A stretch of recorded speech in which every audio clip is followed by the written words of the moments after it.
కలుగును గాక. ప్రభు పేరిట అందరికీ నా వందనాలు. ఈ సమయంలో దేవునితో సహవాసం మన బుధవారం కొంత వాక్యం చెప్పాను. ఆ వాక్యము మరి రికార్డ్ కాలేకపోయింది. దాన్ని కోట్ చేస్తూ మరికొంత సందేశం ఇవ్వాలని. ఎందుకంటే ఇప్పుడు మనం లెంట్ సీజన్లో మనం ఉన్నాం.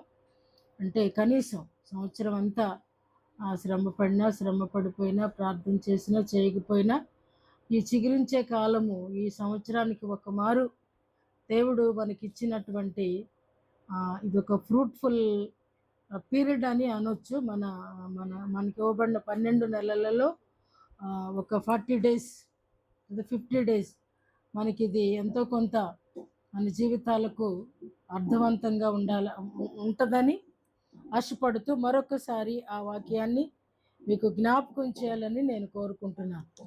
గత వారంలో నేను చెప్పినటువంటి వాక్యం మీ అందరికీ ఎంతమందికి జ్ఞాపకం ఉందో, ఆ రోజు 2-3 రావడం కూడా లేదు. వినడానికి ప్రయత్నించిన వాళ్ళకి ఏమో దొరకలేదు. అయితే ఈ లెంట్ అనే దానికి మన అందరం చెప్పినట్లుగానే నేను కూడా అదే అర్థం చెప్తాను. స్ప్రింగ్ అని, అది వసంతకాలం అని, వసంతకాలంలో ప్రతి చెట్టు చిగురిస్తుందని, తర్వాత ఎండాకాలంలో అంతా ఎండిపోద్దని చెప్పి అనుకుంటాను. అంటే మానవ జీవితం కూడా ఒక్కొక్కసారి చిగురిస్తుంది, ఒక్కొక్కసారి ఫలిస్తుంది. ఫలాలు కోసుకునే టయానికి మళ్ళీ ఏమవుతుందండి, లాస్ట్ పంట కోసుకోకుండానే ఎండిపోద్ది. ఇప్పుడైతే ప్రస్తుత పరిస్థితులలో రైతులంతా కూడా నష్టంలోనే ఉంటున్నారు. పంట కోసే టైంలో ఉపద్రవం వచ్చేసి పంట కోయలేకపోతున్నారు. అంటే ఆత్మీయ జీవితాలు కూడా ఇంచుమించు అలాగనే ఉంటున్నాయనే సదుద్దేశంతో మరి ప్రభువారు ఆయన కూడా ఉపవాసం ఉండి 40 దినాలు ప్రార్థించినట్లుగా సువార్తికులు రాసిన సందర్భాన్ని అది సత్యమని నమ్ముతూ మనం కూడా మన జీవితంలో ఈ వసంత కాలంలో, అంటే చిగురించే కాలంలో ఆ కాలాన్ని సద్వినియోగం చేసుకోవాలనే సదుద్దేశంతో ఈ వాక్యాన్ని నేను తెలియజేస్తున్నాను. సాధారణ గుడ్ ఫ్రైడేకి ముందు ఒక 50 దినాల ముందు, అంటే 46 దినాల ముందు, సండేస్ తీసేస్తే ముందు భస్మ బుధవారం అనేది మనం ఆచరిస్తాము. భస్మము అని అంటే ఒక్కొక్కరు ఒక్కొక్క రకమైనటువంటి అర్థాన్ని చెప్తారు, ఒక్కొక్కరు ఒక్కొక్క రకమైనటువంటి విశ్వాసాన్ని ప్రకటిస్తారు. అయితే నేను ఆ బూడిద గురించి నేను అదేం చెప్పట్లేదు, కానీ అది తప్పు అని మాత్రం నేను ఖండించట్లేదు. ఎందుకనంటే మన భక్తులు కూడా ఆ బూడిదలో కూర్చుండడం ఇంతకు ముందు కూడా ఒకసారి జ్ఞాపకం చేశారు, కాబట్టి అది సత్యము. అయితే ఉపవాసం అనేది ఎన్ని రకాలు, ఎలాగ ఉండాలి, ఎందుకు ఉండాలి అనే దాన్ని మాత్రం నేను మీకు ఇవాళ కూలంకుషంగా తెలియచేయాలని ఆశపడుతున్నా. ఉపవాసం అనేది 3 రకాలుగా లేదా 4 రకాలుగా కూడా నేను చదువుకున్నటువంటి వాక్యాలను బట్టి దాన్ని విభజించడం జరిగింది. ఒకటి, నార్మల్గా ఫాస్టింగ్ ఉండొచ్చు, యథాతథంగా ఫాస్టింగ్ ఉండొచ్చు. 2, నిబంధనతో లేక ప్రతిష్ఠించుకొని, ఉపవాసాన్ని ప్రతిష్ఠించుకొని ఆ నిబంధన దేవునితో చేసుకొని ఉపవాసం ఉండొచ్చు. 2, సమర్పణతో, ప్రతిష్ఠిత వేరు, సమర్పణ వేరు. సమర్పణతో ఉండొచ్చు. 3, ఆజ్ఞాపూర్వకమైనటువంటి ఉపవాసం ఉండొచ్చు. అంటే దేవుడు పరిశుద్ధ గ్రంథంలో ఏ సమయంలో ఉపవాసం ఉండొచ్చు అని చెప్పారో దాన్ని మనం ఆజ్ఞగా తీసుకొని, ఇది దేవుడు నాకు ఇస్తున్నటువంటి ఆజ్ఞలలో ఒక ఆజ్ఞ ఉపవాసం ఉండడం అనేది గ్రహించి ఆ రీతిగా కూడా ఉపవాసం ఉండొచ్చు అనేది 4 భాగాలుగా నేను విభజించాను. అయితే ఈ ఉపవాసం ఉన్నప్పుడు ఏమి ప్రార్థన చేయాలి, ఉపవాసం ఉన్నప్పుడు ఏమి ప్రార్థన చేయాలి, చాలాసార్లు అర్థం కాదు. కొన్నిసార్లు రోజంతా కూడా ప్రార్థన నడవక అలా గడిపేస్తూ ఉంటాం. కొన్నిసార్లు దేవునికి కనెక్ట్ అవ్వక ఊరికే పాటలతో సమయాన్ని వ్యర్థపుచ్చుకుంటూ ఉంటాం. కొన్నిసార్లు ఏమో ఏమి చేయాలో అర్థం కాక జనరల్గా ప్రార్థన చేస్తుంటాం. మొట్టమొదటిగా ఉపవాసానికి నీవు ప్రతిష్ఠించుకున్నప్పుడు, లేదా సమర్పణతో కూడా ఉపవాసం చేయాలనుకున్నప్పుడు, లేదా ఆజ్ఞారూపకంగా నువ్వు ఉపవాసం ఉండాలనుకున్నప్పుడు, లేదు నా శరీరానికి మంచిదని నార్మల్గా నువ్వు ఉపవాసం ఏ ఉపవాసమైనను అది దేవునితో సహవాసం కాబట్టి. ఉపవాసం అంటే అర్థము దేవునితో సహవాసం. ఆ సమయంలో నువ్వు దేవునితో అంటే మరి మనం చేసేది ఏమిటి అని అంటే ప్రతిరోజు చేసేది కూడా దేవునితో సహవాసమే. అయినప్పటికీ ప్రత్యేక సహవాసం అనొచ్చు ఉపవాసం. ప్రత్యేక సహవాసం చేయడానికి ఏమి ఉపకరించాలి, ఏమి విడిచిపెట్టుకోవాలి అనేది ఇందాక ఒక మాట చెప్తూ అన్నారు. నేను అసహించుకున్నానని యోబు భక్తుడు అంటున్నాడు. నన్ను నేను అసహించుకొని ధూ ధూళిలోను బూడిదలో కూర్చున్నాను అంటాడు. అంటే అసహ్యత కలగాలి అని అంటే ఎప్పుడు అసహ్యత కలుగుద్దంటే నేను ఏమి చేయాలో నాకు తెలిసినప్పుడు అది నేను చేయలేకపోతున్నప్పుడు అసహ్యం పుట్టిద్ది నా మీద. సపోజ్ నా సహోదరుడికి కష్టకాలం వచ్చినప్పుడు నేను సహాయం చేయవలసి ఉన్నాను. ఆ సమయంలో నేను చేతులు ముడుచుకుని పొరుగువానిలాగా నేను కూర్చుంటాను. కానీ ఒకానొక టయానికి నేను పశ్చాత్తాపపడే సమయము, లేదా దేవునితో సహవాసం చేసే టైము, లేదా దేవుడు నన్ను దర్శించిన కాలంలో నేనేంటో నాకు అర్థమవుతుంది. అర్థమైనప్పుడు మాత్రమే నన్ను నేను అసహించుకుంటాను. నేనేంటి అలాగే నీచంగా ప్రవర్తించాను, నేను అలా ప్రవర్తించి ఉండకూడదు కదా, నేనెందుకు అలా ఉన్నాను అనేది నా మీద నాకే ఎప్పుడు అంటే మన మీద మనకి ఎప్పటికీ కూడా జాలి ఎక్కువగా ఉంటుంది. కానీ మానవులుగా పుట్టిన ప్రతి ఒక్కరికి కూడా వారి మీద, వారి భార్యల మీద, వారి బిడ్డల మీద జాలి కనికరమే ఉంటుంది. కానీ అసహ్యత ఉండదు. కోపం రాదు మన మీద మనకి. మనకి ఎంతసేపు ఎవరి మీద కోపం వస్తుందంటే ఎదుటోడి మీద కోపం వస్తుంది. ఎదుటోళ్ళ తప్పు ఒప్పులు మనకి కనపడతాయి. ఎదుటి వాళ్ళ లోటుపాట్లు మనకి కనపడతాయి. కానీ ఈ ఉపవాసం అనేది, ప్రత్యేకమైన ఉపవాసం అనేది ఇక్కడ 2 మార్లు చదివినప్పుడు నెహెమ్యా గ్రంథం 9వ అధ్యాయంలో, 10వ అధ్యాయంలో 2 చోట్ల కూడా ఉన్న మాట ఏమిటంటే 9వ అధ్యాయంలో ప్రత్యేకించబడ్డారని ఉంది. 10వ అధ్యాయానికి వచ్చేసరికి ఆ మాట లేదు, వేరే మాటలు. తమ్మును తాము వేరుపరచుకొని 28వ వచనం, 10వ అధ్యాయం 28వ వచనం, వేరుపరచుకొనిన. ఇక్కడ 9వ అధ్యాయానికి వచ్చేసరికి ఏమో ప్రత్యేకింపబడిన వారై. ఈ రెండు ఒకే అర్థం ఇచ్చేదైనా ప్రత్యేకంగా ఉండడం అంటేనేమో ఇక ఏది నీకు సంబంధం లేదు. ఉపవాసం ఉన్నప్పుడు ఇక నీకు దేనితో సంబంధం లేదు. ప్రక్కన ఏమైపోతున్నా అంటే దాని గురించి నేను చెప్పట్లేదు. అంటే వేరే ఆలోచించడానికి కానీ, వేరే పనులు చేయడానికి కానీ, ఇతరులతో సంభాషించడానికి కానీ, ఇతరులతో ముచ్చట్లు పెట్టుకోవడానికి కానీ, ప్రార్థన చేస్తున్నప్పుడు ఫోన్లు వస్తే కూడా చాలామంది ఎత్తుతారు. ఇదేం సంస్కారం నాకు అర్థం కాదు. దేవుడి కంటే అవతలోడు గొప్పోడు అనుకుంటారో ఏంటో తెలియదు. ప్రార్థన చేస్తున్నప్పుడు ఫోన్లు వస్తే అది కూడా అసంస్కారమే. అంటే నువ్వు ఉపవాసం చేస్తున్నావు లేదా ప్రార్థన చేస్తున్నావు, కానీ నీ మనసంతా ఎక్కడుంది అని అంటే దాని బయటోడి మీదే ఉంది. దాన్ని నువ్వు అసలు నేను ఇది లక్ష్య పెట్టకూడదు, దేవునికే నేను ప్రార్థన, నాకంటే ఆయన అత్యధికమైనటువంటి గొప్పవాడు అని నువ్వు ఆయనని ఘనపరిస్తే, ఆయనని మహిమపరచాలనుకుంటే ఫోన్ అసలు నీతో పాటు తెచ్చుకో, నీ ప్రక్కన ఉంచుకో. అది నీకు వినబడకుండా స్విచ్ ఆఫ్ పెడతా. దీన్ని ఏమంటున్నానంటే నేను ప్రత్యేకించుకోవడం అంటున్నాను. అంటే పరిస్థితులన్నిటి నుండి నువ్వేమవుతున్నావు అంటే వేరుగా వెళ్తున్నావు. అసలు మొట్టమొదటి ఉపవాసానికి కావలసింది ఏంటి అని అంటే, ఉపవాస ప్రార్థన చేయడానికి కావలసిన మొట్టమొదటి మెట్టు ఏమిటి అని అంటే, నీ ప్రాణము కంటే ఎక్కువగా ప్రేమించే నీ ఫోన్ను బయట పారేసిరా. నీకంటే కూడా నీ ఫోనే నీకు ఎక్కువ. కారణం ఏంటో తెలియదు. అలాగ నువ్వు వేరుగా ఉండలేనప్పుడు, నువ్వు విడిచిపెట్టి రాలేనప్పుడు ఏది విడిచిపెట్టలే. నువ్వు ఫోన్ని విడిచిపెట్టి రాలేనప్పుడు నువ్వు అసలు దేన్ని విడిచిపెట్టలేవు. అది వదిలేయటం స్టార్ట్ అయింది అని అంటే నిన్ను పట్టి పీడిస్తున్నటువంటి దారిద్ర్యాన్నంతా కూడా విడిచిపెడతావు. నేను మొన్న ఏం చెప్పానంటే, నిగ్రహించు, నింపుకో. ఏది నిగ్రహిస్తే ఏది నింపుకోగలుగుతావు అని అంటే, నిన్ను ఏది ఎక్కువగా డిస్టర్బ్ చేస్తుందో దాన్ని నిగ్రహించు. నిగ్రహించుకుంటే దేని కొరకు నువ్వు ఉపవాసం ఉంటున్నావో దానితో దేవుడు నింపేది ఆయన, నిగ్రహించేది మనిషి. నిగ్రహించేది మనిషి, నింపేవాడు దేవుడు. నీకు అడ్డుగా పెట్టుకున్నటువంటి నీ వస్తువు నీ ఏకాగ్రతకు లోపంగా ఉంటే అప్పుడే చక్కగా స్థుతులు చెప్తా ఉంటావు.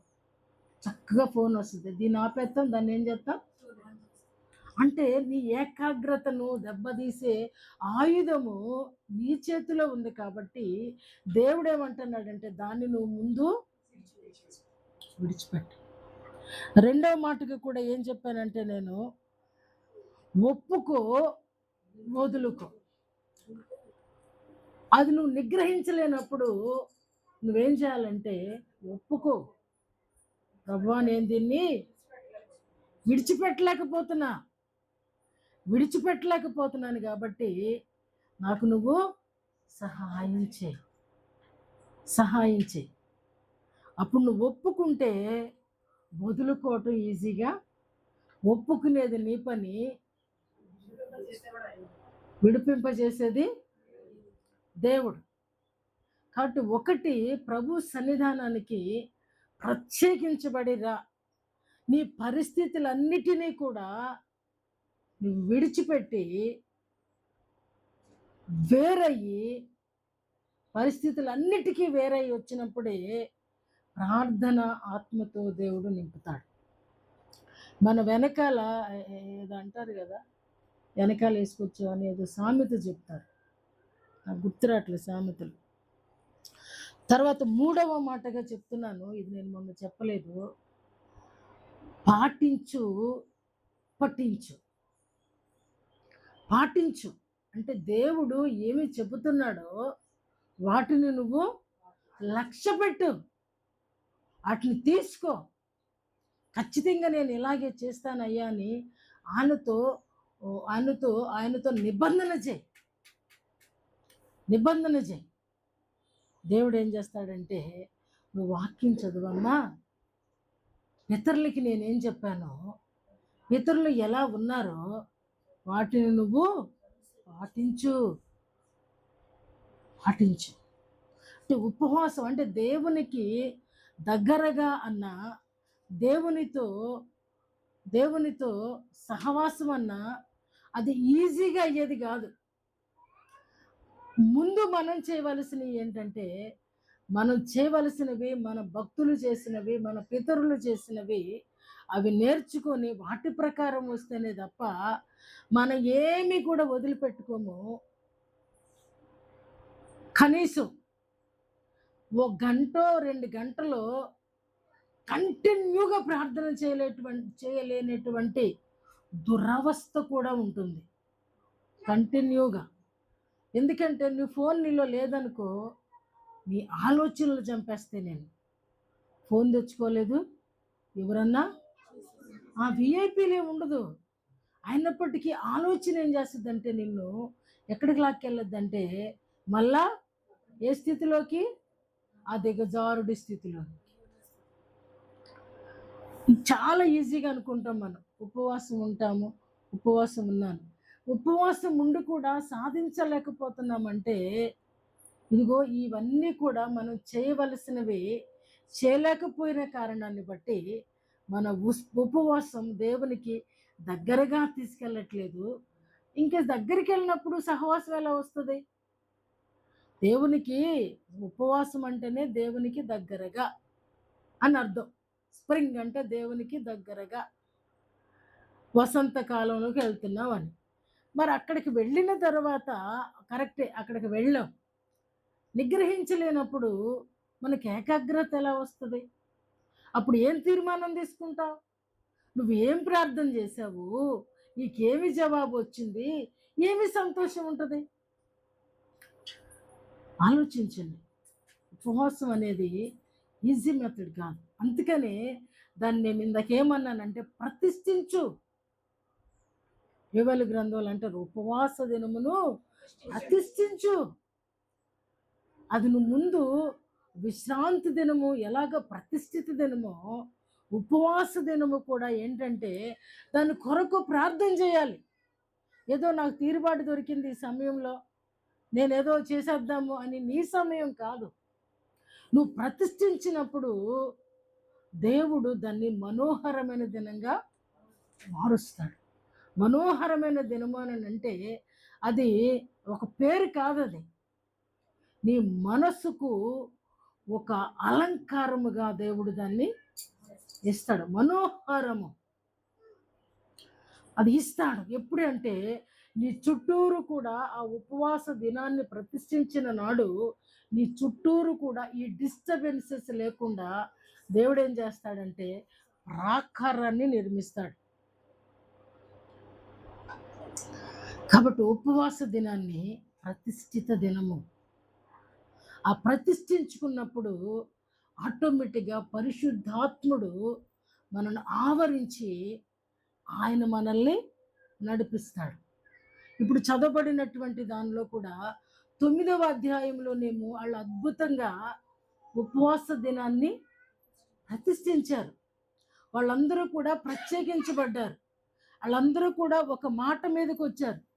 10వ అధ్యాయానికి వచ్చేసరికి ఏమి విడిచిపెట్టాలి, ఏమి చేయాలి అనేది అక్కడ చాలా అద్భుతంగా వ్రాయబడి ఉంది.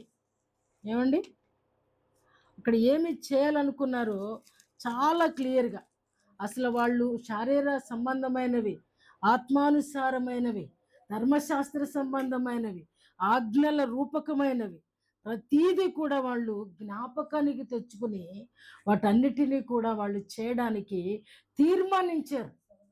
అంటే ఉపవాస దినం అనేది ఏం చేస్తున్నానంటే పర్ఫెక్ట్గా మనం చేసినప్పుడు మనంతట మనమే మనకి తెలియకుండానే ఏమి చేయాలో, ఏమి చేయకూడదో, ఏది ప్రతిష్ఠించుకోవాలో, ఏది తీర్మానం చేసుకోవాలనే దాన్ని మనకి బోధిస్తుంది.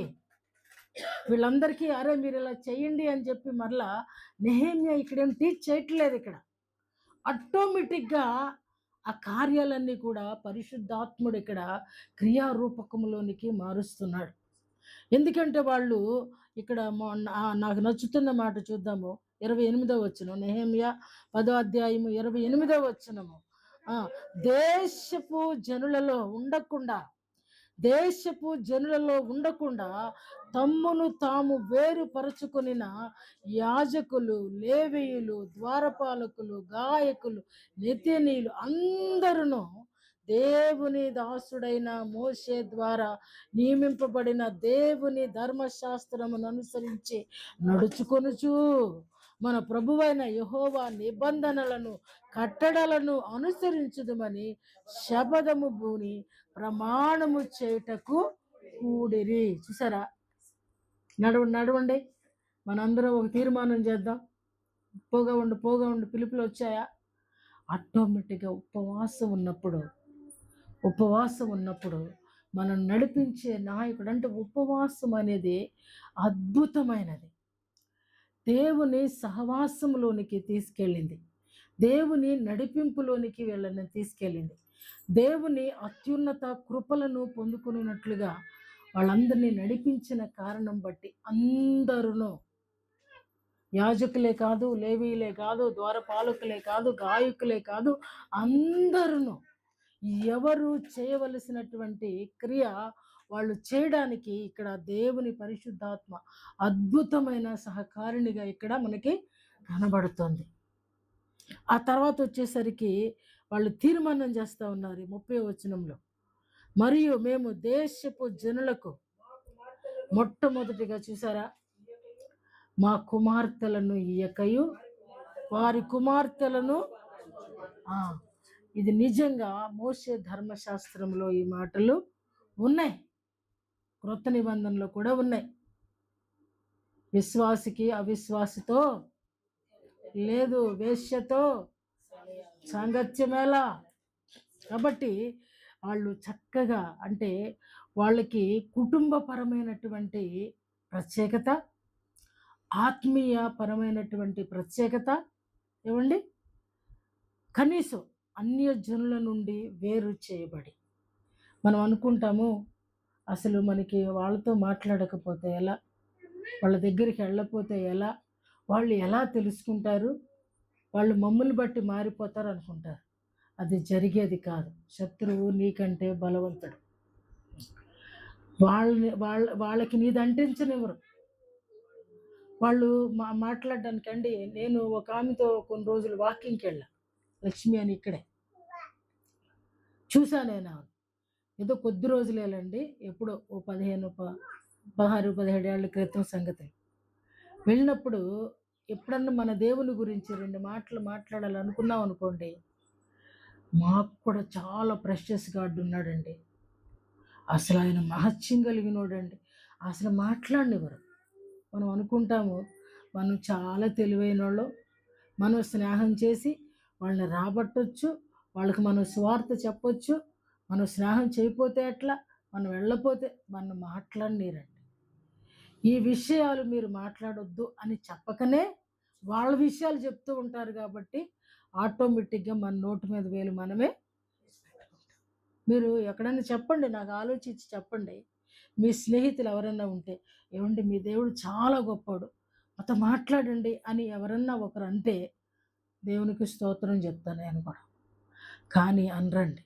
మన విశ్వాసాన్ని ప్రకటిస్తూ ఉంటే, వాళ్ళ విశ్వాసాన్ని కూడా ప్రకటిస్తారు. అందుకని ఇక్కడ అంటున్నాడు, ఆ దేశపు జనుల నుండి వేరైపోయారంట. నిజంగా మనుషులందరితో కలిసి ఉంటే మనుషులలో ఒకడిగా నువ్వు ఉంటావు. మొర్దెకై అందరిలో ఒకళ్ళలాగా ఉండుంటే ఆయనకు ఆ పేరుండేది కాదు, ప్రధానమంత్రి అయ్యేవాడు కాదు. ఆ పరిస్థితులన్నీ కూడా అలాగే ఉండుంటే యోసేపు యోసేపు చేయవలసినది తెలిసుండి కూడా అలా చేయకుండా మనుషులతో కలిసిపోయి ఉంటే ఈరోజు ఆ దేశానికి ఐగుప్తుకి ప్రధాని అయి ఉండేవాడు కాదు.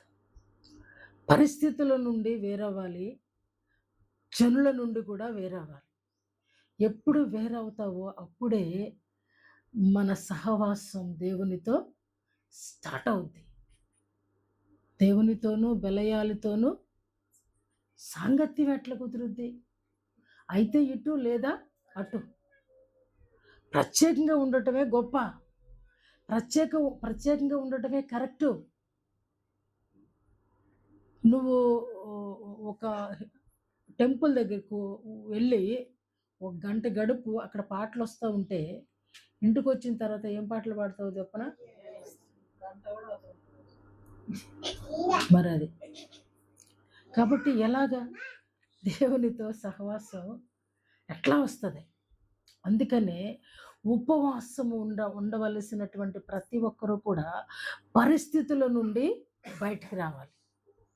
నీ సొంత స్థితి నుండి కూడా బయటికి రావాలి. జనుల నుంచి మొదట నీ సొంత స్థితి నుండి బయటికి రావాలి. నీ చుట్టుప్రక్కల పరిస్థితుల నుండి బయటికి రావాలి. నీ యొక్క ప్రపంచ పరిస్థితుల నుండి కూడా నువ్వు బయటికి రావాలి. అప్పుడే ఉపవాసానికి ఉపవాసం ఉంటున్నాను అని అనడానికి ఒక అర్థం ఉంటుంది.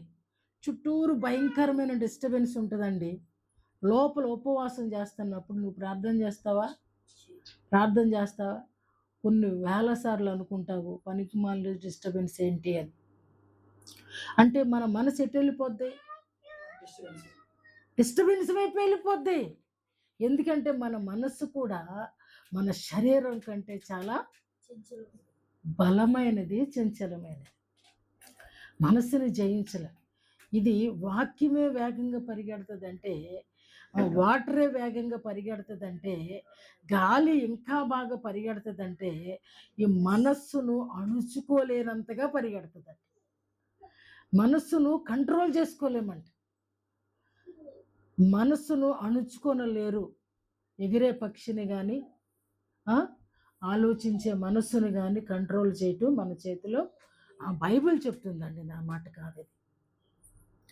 కాబట్టి మన ఉపవాసం అనేది దేవునికి దగ్గరగా ఉండాలంటే మనం విసర్జించవలసినవి విసర్జించాలి, మనం చేపట్టవలసినవి గట్టిగా చేపట్టుకొని ఉండాలి.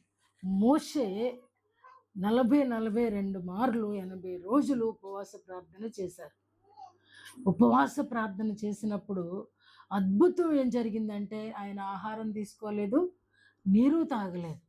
అయినప్పటికీ కూడా ఆయన ముఖము ప్రకాశించిందంట. ఆ మధ్యకాలంలో నీళ్లు లేకుండా వాళ్ళ మూత్రాన్ని వాళ్ళే తాగి ఎండిపోయిన నక్కల్లాగా వచ్చారని విన్నాం. అంటే మనిషి త్యజించినప్పుడేమో మన ఒరిజినాలిటీ బయటకు వస్తుంది. దేవుని చిత్తానుసారముగా దేవునికి సమర్పణగా, అంటే ఏమి సమర్పించాడు అని అంటే మోషే అన్నపానాలను దేవునికి సమర్పించాడు. ఏమండి, అంతేనా?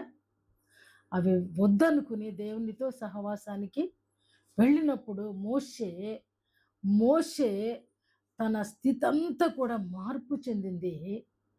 ఆయనతో సహవాసం చేసి వచ్చిన తర్వాత ప్రజలు చెడిపోయినప్పుడు దేవునికి ప్రజలకు మధ్య అప్పుడు దాకానేమో బండంతో మాట్లాడు అంటే కొట్టాడు ఒకానొక సందర్భంలో. కానీ దేవునితో మాట్లాడి కొండ దిగి వచ్చిన తర్వాత ప్రజలకు దేవునికి మధ్య మధ్యవర్తిగా నిలిచాడు. ఆయన గురించి ఆయనకి చెప్పేటువంటి గొప్ప మాటకారయ్యాడండి. మాటే రాదు, మాట మాంద్యము కలిగిన వాడను అన్నటువంటి మోషే, అయ్యా నువ్వు కృపా వాత్సల్యతలు కలిగిన వాడవు కదా, ఆ చుట్టుప్రక్కల వారందరూ కూడా నిన్ను దూషిస్తారయ్యా, నీ ప్రజలను తెచ్చి చంపేసేవంటారయ్యా. మధ్యవర్తిత్వం చేశాడండి. అంటే దేవునితో సహవాసము దేవునికి ప్రజలకు మధ్య మీడియేటర్గా ఆ వ్యక్తిని నిలబెడతాం. అంటే నువ్వు ఏ సమస్య కొరకు, ఎవరి సమస్య కొరకు నువ్వు ఆయన సన్నిధిలో నిలబడుతున్నావో, ఆయన సన్నిధిలో విచారణ చేస్తున్నావో, ఆయన సన్నిధిలో ఆయనతో గడపడానికి వెళ్ళావో, ఆ సమస్యకు పరిష్కారిగా దేవుడు నిలబడట్లేదు, వ్యక్తిని నిలబెడుతున్నాడు. అర్థమైందా నేను అన్నమాట? వ్యక్తిని నిలబెడుతున్నాడు. అంటే ఆ ఘనత, ఆ మహిమ దేవుడు తీసుకోవట్లేదు. మోషే నీ మాట ప్రకారముగానే అంటాడు అక్కడ.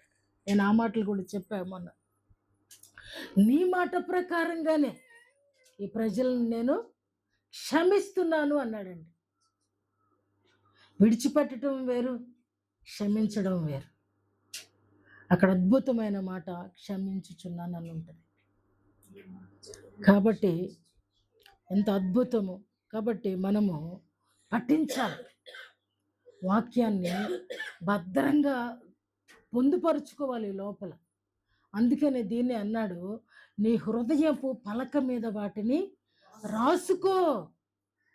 రాసుకో. శత్రు అనేవాడు నీ పక్కలోనేమో, నీ కళ్ళల్లోనేమో శూలాల్లాగా ఉంటాడు, నీ ప్రక్కలోనేమో బళ్ళెముగా ఉంటాడు. కాబట్టి వాడు నువ్వు అనుకున్నంత ఈజీగాడు కాదు. వాడు ఎప్పుడు పొంచి ఉంటాడు, ఎప్పుడు అవకాశం దొరుకుద్దా అని కాటేయడానికి, చుట్టేయడానికి. కాబట్టి ఉపవాసం అనేది అద్భుతంగా దేవునికి మనకు మధ్య ఆయన ఒక మానవుణ్ణి మధ్యవర్తిగా పెడుతుంది. నెహెమ్యా ప్రార్థన చేశాడు అని అంటే 100 రోజులు ప్రార్థన చేసినట్లుగా నేను మొన్న చెప్పాను. ఆయన ప్రార్థన చేసినప్పుడు అక్కడ కూడా ఎంత అద్భుతమైనటువంటి ఘనత ఇచ్చాడంటే, యెహోవా పేరట గ్రంథం లేదు. ఎక్కడన్నా ఉందండి దేవుని పేరట ఒక గ్రంథం ఉందా? ఇది యేసు క్రీస్తు ప్రభు పేరట ఒక గ్రంథం అని ఉందా? మత్తయి పేరట ఉంది, మార్కు పేరట ఉంది, యోహాను పేరట ఉంది, జకరియా పేరట ఉంది. ఆయన భక్తుల పేరట రాయించాడండి. ఘనత ఎవరికి ఇస్తున్నాడండి? దేవుడు. ఆ భక్తుని ద్వారా దేవుడు ఏ కార్యాలు చేశాడో మనం ఏం చేస్తామంటే, ఏదైనా ఒక చిన్న పని చేసామనుకోండి, మనం ఏం చేస్తామండి? చెప్పండి కదా, గట్టిగా చెప్తే నేను కూడా వింటా. ఆ పేరును మరుగు చేసేస్తామండి. నేనే చేశాను, నేనే ప్రార్థన చేశాను, నేనే ప్రార్థన. అది అది మనకి తెలియక మనం అనుకుంటాం. కానీ దేవుడు వచ్చి, మోషే నీ మాట వింటున్నానని అంటే మోషే తబ్బిబ్బైపోయి ఉండొచ్చు, ఉబ్బిపోయి అబ్బబ్బబ్బబ్బబ్బబ్బ ప్రభువా అక్కడ ఆయన ఎక్స్ప్రెషన్స్ ఉంటే ఇంకా బాగా చెప్పుకునేవాళ్ళు. భక్తుడైన వాడు ఉప్పొంగడు అనేది అక్కడ ఉన్నటువంటి సత్యం. భక్తుడైన వాడు ఉప్పొంగడు. అరే నా ఇల్లంతట్లో నువ్వు నమ్మకస్తుడు అంటే నేను కాబట్టే ప్రభువా అన్నాడా మోషే ప్రక్కన. ఇటువంటి సాత్వికుడు లేడు అంటే మరి ఏమనుకున్నావు ప్రభువా అన్నాడా? భక్తుడైన వాడు ఎప్పుడు కూడా ఏమంటాడండి? కిందనే ఉంటాడండి, ఎగిరిపడాడండి. కాళ్ళు విసిరాకంట ఎగిరిపడిద్దంట. భక్తుడైన వాడు అణిగి ఉంటాడు, అణిగి ఉంటాడు. మనం ఎంతగా ప్రబలుతున్నామో, ఇజ్రాయేల్ గురించి ఉంటుంది కదా, నా మాట ఎందుకు కానీ, వాళ్ళు ఫరో ఎంతగా వాళ్ళని ఇబ్బంది పడుతున్నాడో, ఎంతగా అణిచివేస్తూ ఉన్నాడో వాళ్ళు మరింతగా ప్రబలారంట. కాబట్టి మనల్ని మనము ఎంతగా మనం మరుగుపరుచుకుంటామో అంతగా దేవుడు మనల్ని బహిర్గతము చేస్తాడు. పిలిచినప్పుడు మోషే పాపం అన్నాడు, అయ్యా నేను నత్తివాడను కదా, నువ్వు నిజంగా నువ్వు పిలవలసిన వాళ్ళని పిలుచుకో, నేను కరెక్ట్ అయిన వాడిని కాదు. కానీ మోషే అంటున్నాడు, మోషేని గురించి ప్రభు అంటున్నాడు, మోషే ఇంకా ఎవ్వరితో ఆ మాట అనలేదండి, నీ మాట చొప్పున నేను చేస్తానని. భక్తులు అన్నారు, నీ మాట చొప్పుననే అగునుగాక. కాబట్టి ఉపవాసం అనేది అంత దగ్గరికి తీసుకెళ్ళి మన ఏం చేస్తుంది అంటే ఆయనలాగా మారుస్తుంది. ఉపవాసం అనేది ఆయనకి దగ్గరగా తీసుకెళ్ళి వదిలేదు, ఇక్కడే కూర్చో అని. అక్కడి నుండి ఏం చేస్తుందంటే నిన్ను పైకి లేపుద్ది, నిన్ను ప్రధానుని చేసుద్ది, నిన్ను ఇంకా అంతకంటే ఎక్కువ చెప్పాలంటే ప్రబలేటట్లుగా చేస్తుందండి. కాబట్టి ఆ ఉపవాసానికి అంత శక్తి ఉంది. దానియేలు 21 రోజు ప్రార్థన చేశాడు. ఆయన కూడా అన్నాడు కదా, చదివాం కదా మొన్న 10వ అధ్యాయంలో నుండి, ఆయన ఏమి వద్దనుకున్నాడు, నేను అది వద్దు, ఇది నేను చేయలేను అని అనుకున్నాడు అని అంటే మాంసము వద్దు అనుకున్నాడు. దావీదు కూడా ఉపవాస ప్రార్థన చేశాడు తన కుమారుడు కొరకు. ఆయన తైలం పూసుకోను స్నానం చేయను. చదువుదాం ఆ మాట, దావీదు చదువుదాం, మనకు కొంచెం ఫేవర్ కదా. 2వ సమూయేలు గ్రంథం 12వ అధ్యాయము 17వ వచనం. త్వరగా 12-17 మా. ఉపవాసం ఉండి దాని క్రింద చదవండి. తైలం పూసుకున్నాడు, స్నానం చేశాడు, పిల్లడు చనిపోయాడు కదా,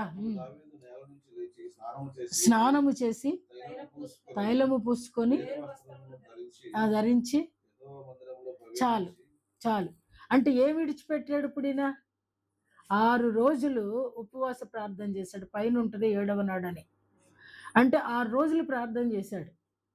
ఏం మానేశాడంటే స్నానం చేయలేదంట, బట్టలు నూనె పెట్టుకోవటం మానేశాడంట, తలకి ఆహారం తినలేదు, మంచి రాజవస్త్రాలు వేసుకోలేదు. అంటే మనం విమర్శ చేయడానికి ఏం లేదు ఇందులో, ఎవరిష్టం వాళ్ళది, ఎవరు ప్రతిష్ట వాళ్ళది. దానియేలు అంటున్నాడు, నేను ఉపవాసం ఉన్నప్పుడు నేను మాంసం తినను అంటున్నాడు. ఈయన అంటున్నాడు, నేను అసలు స్నానమే చేయను అంటున్నాడు. ఎవరి ప్రతిష్ట వాళ్ళది. మనము కొంతమంది ఏదో బట్టలు వేసుకుంటారు కదా, కొంతమంది ఏమో మెడలో పూసలు వేసుకుంటారు. ఎవరు ప్రతిష్ట వాళ్ళదే, మనం అంటానికి ఎవరికి వీలు లేదు. మనం అనుకుంటాం కొంచెం క్లాస్గా ఉంటే బాగుండు అనుకుంటాం, అవి చూస్తున్నప్పుడు కొంచెం మాస్గా అనిపిస్తున్నాయి. కాబట్టి మనం అయినప్పటికీ కూడా మనం విమర్శ చేయడానికి వీలు లేదు. యెహోషాపాతుకు కూడా ఒక సమస్య వచ్చింది. సమస్య వచ్చినప్పుడు యోధా వారులందరినీ కూడా పిలిచాడు. యోధా వారులందరినీ పిలిచి కూడా మనందరము కూడా ఉపవాస ప్రార్థన చేద్దాం.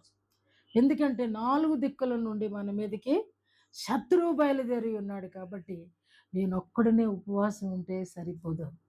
కాబట్టి మీరు కూడా నాతో పాటు ఉపవాసం ఉండండి, దేవుని మందిరానికి రండి. చూద్దాం ఆ మాటలు. చూడండి, యెహోషాపాతు 2వ దినవృత్తాంతముల గ్రంథము 20వ అధ్యాయము 3వ వచనం. యూదా యందంతటా ఉపవాసము చాటి యెహోషాపాతు భయపడి ఉమ్, యెహోవా యొద్ద విచారించుటకు మనస్సు నిలుపుకొని యూదా ఎంతటా ఉపవాస దినము ఆచరింపవలెనని చాటింపగా ఉమ్, యూదా వారు ఉమ్, యెహోవా వలని సహాయమును వేడుకొనుటకై ఉమ్, కూడుకొనిరి. ఉమ్, యెహోవా యొద్ద విచారించుటకు యూదా పట్టణములన్నిటిలో నుండి జనులు వచ్చిరి. యెహోషాపాతు ఉమ్, యెహోవా మందిరములో క్రొత్త శాల ఎదుట సమాజముగా కూడిన యూదా యెరూషలేముల జనుల మధ్యను నిలవబడి చాలమ్మా. ఇక్కడ కొన్నిసార్లు ఉపవాసం ఉన్నప్పుడు ఇంట్లో ఉండడం కంటే ఇక్కడ ఇక్కడ ఏం చేశాడంటే, ఇంట్లో వీళ్ళందరూ సరిపోరు కాబట్టి వీళ్ళందరినీ కూడా దేవుని మందిరానికి రప్పించాడు. అంటే ఉపవాసం చేసేటప్పుడు నీ నిగ్రహించుకోలేని పరిస్థితులు ఉన్నప్పుడు దేవుని మందిరానికి కూడా వచ్చి ఉపవాస ప్రార్థన చేయొచ్చు అనేది దీని అర్థం. నినివే పట్టణస్థులు ఉన్నారు, అద్భుతం. వీళ్ళంట చూడండి, ఆ మాటలు చూడండి. యోనా గ్రంథము 3వ అధ్యాయము 9వ వచనం. వాళ్ళ పశువులకు కూడా పెట్టలేదంట ఫుడ్. భోజనం లేదు, నీరు లేదు. అది ఇన్ని దినాలు అని అక్కడ రాయబడలేదు, కానీ కొన్ని దినాలు మాత్రం వాళ్ళు సఫర్ అయినట్టుగా అది చదువుతున్నప్పుడు మనకు అర్థమవుతుంది. ఒకవేళ త్రిప్పుకొని మనము నయము కాకుండా తన కోపాగ్ని చల్లార్చుకొనును గనుక మనుష్యులు ఏదియు పుచ్చుకొనకూడదు. పశువులు గాని ఎద్దులు గాని గొర్రెలు గాని మేత మేయకూడదు, నీళ్లు త్రాగకూడదు. మనుష్యులందరూ తమ దుర్మార్గములను విడిచి తాము చేయు బలాత్కారమును మానివేయవలెను. చాలమ్మా. ఇక్కడ ఉపవాసం ఎందుకుంటామంటే మనం జయించలేనప్పుడు. నినివే పట్టణస్థులు చెప్తున్నారు, మేము దుర్మార్గులం, అంటే దేవుని మాట వినని వారు. ఇంకో మాట ఏముందమ్మా, ఇంకో మాట ఉంది, బలత్కారులు. బలత్కారులు అంటే ఏది వద్దంటామో అది చేయటం బలత్కారం. దేవునికి ప్రతికూలమైనటువంటి క్రియలు మాలో ఉన్నాయి కాబట్టి మా మీదకి దేవుని కోపాగ్ని రగులుకుంది. కాబట్టి ఇలాంటి టైంలో మేము కఠినమైన ఉపవాసం. వీళ్ళు కూడా పశువులకు కూడా పెట్టలేదట. పెట్టినప్పుడు దేవుని కనికరము ఆ పట్టణం మీదకి వచ్చినట్లుగా మనం చూస్తున్నాం. అలాగనే ఎస్తేరు గ్రంథంలో ఒక అద్భుతమైన ఉపవాసం ఉంది. ఆవిడ కూడా ఏమంటదంటే, నాతో పాటు దేవుని ప్రజలందరూ కూడా ఎస్తేరు గ్రంథం 4వ అధ్యాయము 16వ వచనం, 3 దినాలు అన్నపానములు, 3 దినాలు వాళ్ళు సంరక్షించుకోవడానికి, మరణ శాసనము యూదుల మీద ఉన్నప్పుడు వారందరూ కూడా వారి ప్రాణాలు దక్కించుకోవడానికి 3 దినాలు వాళ్ళు అన్నపానములు మానినట్లుగా. అద్భుతం ఏంటంటే అక్కడ జరిగింది, తారుమారైపోయినాయి శాసనాలు. దేవుడు తారుమారు చేశాడంటే ఉపవాస ప్రార్థనకు ఇమ్మీడియట్ ఆన్సర్ కాకపోయినప్పటికీ కూడా నిజమైన ఉపవాసము చేసే వరకు కూడా ఆన్సర్ అనేది రాదు. నువ్వేదో నేను ఉన్నాను చేశాను అన్నది కాదు. 3 దినాలు కడుపు కాలిపోతూ ఉంటే ఆటోమేటిక్గా కడుపు కోసమన్నా ఏడుస్తాం. వీళ్ళందరూ కూడా కన్నీళ్లతో విత్తిన వారే. మోషే దగ్గర నుండి, యెహోషాపాతు దగ్గర నుంచి, నెహెమ్యా దగ్గర నుంచి, నినివే కానీ, దావీదు కానీ, చివరికి ఒక ఉపవాస ప్రార్థనలో ఫలము పొందలేనిది సౌలు మాత్రమే. సౌలు ఫిలిస్తీన్ల మీద యుద్ధానికి వెళ్ళినప్పుడు, యుద్ధానికి వెళ్ళేటప్పుడు విచారణ తర్వాత అసలు జనులందరినీ కూడా మీరు ఎవరైనా ఆహారం తీసుకుంటే వాడు మరణానికి పాత్రుడు అని శాసించాడు. కానీ అక్కడ జరిగింది ఏంటంటే, ఉపవాసం ఉన్నప్పటికీ కూడా అది ప్రతిష్ఠితము కానందున, దేవునికి అనుకూలము కానందున అక్కడ భయంకరంగా ఓడిపోయినట్లుగా చూస్తాం. అంటే ఉపవాసానికి ప్రతిఫలము రాలేదు. కాబట్టి ఉపవాసం అనేది ఎప్పుడు పడితే అప్పుడు, దేనికి పడితే దానికి వాడుకునేది కాదు.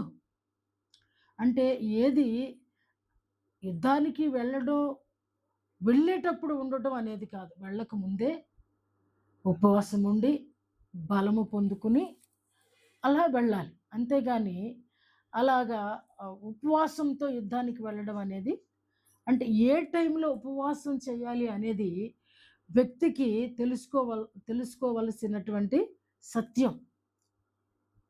ఉపవాసం ఉండి ప్రార్థన చేయాలి గానీ, ఉపవాసం ఉండి యుద్ధం చేయలేం. ఉపవాసం ఉన్నప్పుడు ప్రార్థన, చాలామంది అంటారు ఈరోజు ఉపవాసం అంటారు. నువ్వు ఉమ్ము మింగపోతే ఏమి? నువ్వు నీళ్లు తాగకపోతే ఏమి? దేవునికి దగ్గరగా లేనప్పుడు, దేవునితో సహవాసం లేనప్పుడు నీ పనులన్నీ ప్రక్కన పెట్టాలి. నీ పరిస్థితులన్నిటిని చక్కదిద్దాలి, పక్కన పెట్టుకోవాలి. అప్పుడు దేవుని దగ్గరకొచ్చినప్పుడు దేవుని ప్రసన్నత మన మీదకొస్తది గానీ, ఉపవాసం చాటించి మన పనులు మనం చేసుకుంటా ఉండటం వల్ల ఉపవాసానికి అర్థం అనేది లేదు అనే సత్యం ఈ సౌలులో నుండి మనము నేర్చుకుంటున్నాం. కాబట్టి ఈరోజు వాక్యం వింటున్నటువంటి నా ప్రియమైన వారలారా, ఉపవాస దినాన్ని ప్రతిష్ఠించాలి. ఉపవాస దినాన్ని ప్రతిష్ఠించకుండా అది ఊరికే యాదృచ్ఛికంగా, యథాతథంగా చేసేటిది కాదు. ఆచారం కాదు. ఉపవాసం అనేది ఆచారబద్ధమైనది. ఆ శనివారం వస్తుంది మాంసం తినం, గొప్పేం లేదు. కానీ ఉపవాసం ఉన్నప్పుడు జవాబు పొందుకోలేనటువంటి దుస్థితి ఏ వ్యక్తికి బైబిల్లో కనబడలేదు. దావీదు ఆ రోజు ఫలితం పొందుకోలేకపోయాడేమో కానీ, దురవస్థలో ఉండి చేసినటువంటి తప్పు కాబట్టి అది పుట్టి బిడ్డ చనిపోయాడు. తర్వాత అద్భుతమైనటువంటి సొలొమోనుని దేవుడు తనకి ఇచ్చాడు. ఆ రోజు ఉండకపోవచ్చు, కానీ మరుసటి సంవత్సరానికి అద్భుతమైనటువంటి కానుక మన కొరకు దేవుడు దాచి ఉంచుతాడు అనే సత్యం ఈ వాక్యం ద్వారా మనం నేర్చుకుంటున్నాం. కాబట్టి ఉపవాసం ఉండటం మంచిదా చెడుకా అని అంటే, నిజంగా శరీరానికి మంచిది, ఆత్మకు కూడా చాలా మంచిది. దేవునికి దగ్గరగా వెళ్ళేది ఏది కూడా చెడు కాదు అనే సత్యము మనం గ్రహించాలి. కాబట్టి శారీరకంగా చాలామంది అంటారు ఉపవాసం ఉంటే వీళ్ళు ఏదో చెప్తారు కదా, ఆరోగ్యానికి సంబంధించిన వాళ్ళు కూడా కొంత టైము కడుపు కాలిస్తే మంచిది అని అంటారు. మా చిన్నప్పుడు జ్వరం వచ్చినప్పుడు లంకణాలు అనేవాళ్ళు ఏంటో, ఫుడ్ పెట్టేవాళ్ళు కాదు, ఏంటో సొంటి కాఫీ అని పోసేవాళ్ళు. ఇక అంతే, ఇంకా లేదంటే రసం చేసి ఏదో సాయంత్రం పూట కొంచెం భోజనం పెట్టేవాళ్ళు. మధ్య మధ్యలో కడుపు శుభ్రం అవ్వాలని ఆందం పోసేవాళ్ళు, పడుకోబెట్టి కాళ్ళ మీద పడేసి మరీ పోసేవాళ్ళు. ఆందం కాసి 3 గంటలకల్లా పోసేసి మళ్ళీ ఉట్టి చారు కాసి బలత్కారంగా తాగించేసి పరుగులు. నిజంగా అంటే ఆ రకంగా శరీరానికి ఓ సంస్కారం ఉండేది. కానీ ఇప్పుడు ఈ ఉపవాసం అనేది ఇది శరీరానికి, ఆత్మకును కూడా ఉపయోగం. రెండవది, మనం ఎవరి నిమిత్తం చేస్తున్నామో వాళ్లకు కూడా ఇది ఎంతో ఆశీర్వాదకరముగా, మన భక్తులందరూ చేసినటువంటి ప్రార్థనను, ఉపవాస ప్రార్థనను బట్టి మనం నేర్చుకుంటున్నాం. మన జీవితాల్లో కూడా ఏదో యాదృచ్ఛికంగా ఉండే ఉపవాసము కన్నా, ఇందాక నేను చెప్పినట్లుగా ఉపవాసాన్ని నిబంధనతో లేదా ప్రతిష్టతో ఉండాలి. అయ్యో ఈరోజు ఉపవాస దినం, నేను ఇంకా వేరేదేం పెట్టుకోకూడదు, ఎలాంటి పని పెట్టుకోకూడదు. ఏ పనులు పెట్టుకున్నా సరే నాకు ఆ డిస్టర్బెన్స్ అయిపోతాయి, నాకు అలసట వచ్చేస్తే నేను నిద్రపోతాను అనేది అది సమర్పణ లేదా ప్రతిష్ఠతతో కూడి. రెండవది నేను చెప్తున్నాను, సమర్పణతో కూడి. ఏది నీకు వద్దనుకుంటున్నావో అవన్నీ పక్కన పడేసి దేవుని దగ్గరకు వచ్చేయటం సమర్పణ. మూడవది ఆజ్ఞ రూపకమైనటువంటి ఉపవాసం. అంటే బైబిల్ ఏం చెప్తుందో, ఏ పరిస్థితుల్లో ఉండాలి అని చెప్తుందో బైబిల్ని పాటించడం. చివరిది సాధారణమైనటువంటి ఉపవాసం. ఒకవేళ కడుపులో బాగాలేదంటే ఉపవాసం ఉంటావు కదా, అది అనుకునే వాళ్ళు గ్యాస్ వచ్చేసింది, పొట్ట నిండా గాలి ఉంది కాబట్టి తినను అనేది ఉపవాసం కాదు. అది కూడా అది కూడా అగ్నితో కూడినదే. దానికి కూడా ప్రతిష్ఠిత ఉంది. అయితే నువ్వు 3 రోజులు, 4 రోజులు, 7 రోజులు, 21 రోజు, 40 రోజు ఇదంతా కూడా రోజుల ప్రకారంగా వాళ్ళు ప్రతిష్ఠించుకున్నారు. అయితే ఇది నీవు ఒకరోజు ఉంటావో, ఒక పూట ఉంటావో, వీళ్ళున్నారు జాము సేపు అనేసి. అంటే నువ్వు 3 గంటలు ఉంటావో, 6 గంటలు ఉంటావో, 3 గంటలే ఉందండి అసలు. 3 గంటలకు 3 గంటలు తినం కదా! అది ఉపవాసం కాదు కదా! కాబట్టి కనీసం ఒక పూట తినకుండా ఇది నార్మల్. అంటే ఏదేమైనప్పటికీ కూడా నిన్ను దేవునికి దగ్గరగా తీసుకెళ్ళడానికి నువ్వు విడిచిపెట్టపోయిన కారణంతో ఏది కూడా నీకు నింపుదల అనేది రాదు. ఉపవాసం అనేది ముందు నువ్వు నిగ్రహిస్తేనే దేవుడు నింపుతాడు. నువ్వు ఒప్పుకుంటేనే దేవుడు ఏం చేస్తాడన్నాను, వదులుకోవాలి, ఒప్పుకోవాలి. దేవుడు నింపే బాధ్యత ఆయన తీసుకుంటాడు. దేవుడు దాన్ని ఫుల్ఫిల్ చేసేటువంటి బాధ్యత ఆయన తీసుకుంటాడు. అంతేకాదు ఉపవాస ప్రార్థన చేసిన తర్వాత మనుషులు ప్రకాశిస్తారు అనిపిస్తుంది. మనం కూడా ఉపవాసం ఉన్న రోజు అంతా బాగానే ఉంటుంది. తర్వాత రోజున కానీ దాహం మొదలవుతుంది అనమాట. తర్వాత రోజంతా కూడా ఆ రోజంతా చాలా బాగుంటుంది. తర్వాత రోజు మాత్రం ఊరికే దాహం, నా బలహీనత అయితే చెప్తా, దాహం అవుతూ ఉంటుంది. తిన్నా సరే తిన్నట్టుగా అనిపించదు.